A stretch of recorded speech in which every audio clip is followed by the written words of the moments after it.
দাদা, সন্দেশখালী যাওয়ার পথে নিউ টাউনে বিজেপির মহিলা নেতৃত্বকে আটকালো, পুলিশের সঙ্গে ধস্তাধস্তি, রাস্তায় বসে যাওয়া, তারপরে নিউ টাউন থানায় নিয়ে এসে আটক করা, সারাদিন ধরে আটকে রাখা, কি বলবেন?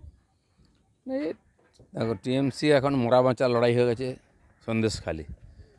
নিশ্চয়ই লুকোনোর মতো কিছু আছে, তাই বারবার চেষ্টা হচ্ছে লুকোনোর। যে সবচেয়ে বড় অপরাধী সে ধরা পড়েছে, তাকে বাঁচাবার 2 মাস ধরে চেষ্টা করেছেন, পারেননি। তারপর সুপ্রিম কোর্ট পর্যন্ত গেছে, ওখানেও থাপ্পড় খেয়েছে। যে অপরাধ ওরা করেছে, আর এই ধরনের নেতাদের দিয়ে পার্টি চলছে, তারা যদি এক একটা ধরা পড়ে চলে যায় তাহলে পার্টিটাই উঠে যাবে। সেই জন্য টিএমসি এখন বড় বাঁচার লড়াই হয়ে গেছে সন্দেশখালী এবং শাহজাহানকে বাঁচানো। সেই জন্য সাধারণ মানুষের চোখের আড়ালে রাখতে হবে ওখানে যা ঘটছে। কিন্তু মিডিয়ার মাধ্যমে ইত্যাদি লোক তো জেনেই গেছে, সারা দেশ জেনে গেছে, প্রধানমন্ত্রী চলে এসেছেন। এভাবে কি আর কতদিন আটকে রাখবে? দাদা, বারাসাতের তৃণমূল বিধায়ক অভিনেতা চিরঞ্জিতের রাজনীতি ছাড়ার ইঙ্গিত। হাত জোর করে মমতা ব্যানার্জিকে বলি, আমাকে ছেড়ে দিন, এটা আমার কাজ নয়। অনেকদিন ধরে উনি এরকম বলছেন, কিন্তু লেগেও আছেন। 2-3 বার তো এমএলএ হলেন, আর এখন এটা ঠিক হতেও এবার ওনার কাছে অন্য কোনো কাজ নেই, তাই এটা নিয়ে পড়ে আছেন। অনেকেই এরকম বলছেন, ছাড়লে ছেড়ে দিন, কারণ লোক তো ওনাকে, লোকের জন্য কী করেছেন উনি, উনি কতবার যান ওখানে। তো সেই জন্য এটা ঠিকই যে পার্টি ওনাকে ধরে রেখেছে, পার্টির স্বার্থে উনি আছেন। দেবও মাঝে মধ্যে বলছেন ছেড়ে দেবো, কিন্তু मैं तो कमली को छोड़ दिया, कमली मुझे छोड़ती नहीं।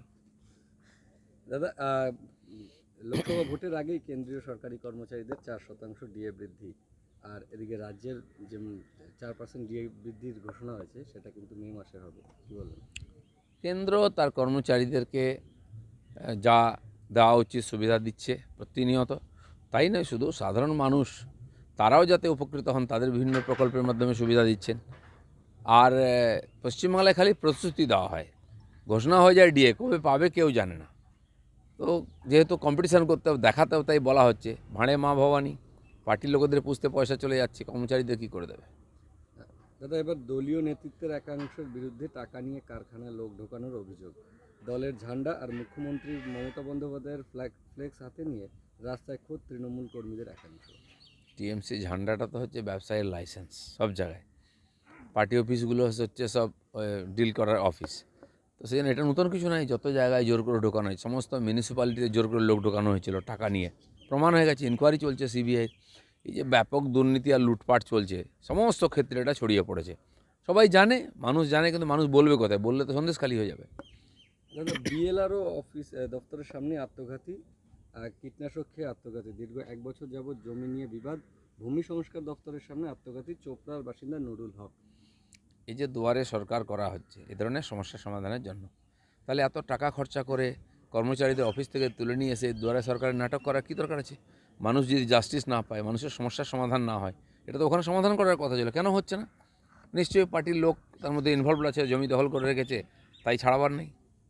দাদা, বিজেপি নেতাদের একাংশ উদ্দেশ্য হুমকি, 100 দিনের টাকা না দিলে দেবে, তারপর ভোট চাইবে, না হলে টেংরি খুলে হাতে ধরিয়ে দেবো। হুমকি রায়না এক অঞ্চলের তৃণমূল সভাপতি। কোথায় কে সভাপতি কেউ চেনে না, এইসব বলে একটু নামটা জানছিল ওকে। এরকম অনেক তোলাবাজ নেতা আছে, ইলেকশন আসুক বোঝা যাবে কে কোথায় আছে। এসব ধমকি চমকি অনেক দিন শুনেছি আমরা, তারপরে বাংলার মানুষ আমাদের জিতিয়েছে। যত সময় আসছে বুঝতে পারছি যে জল শুকিয়ে যাচ্ছে, তাই লাফালাফি হচ্ছে।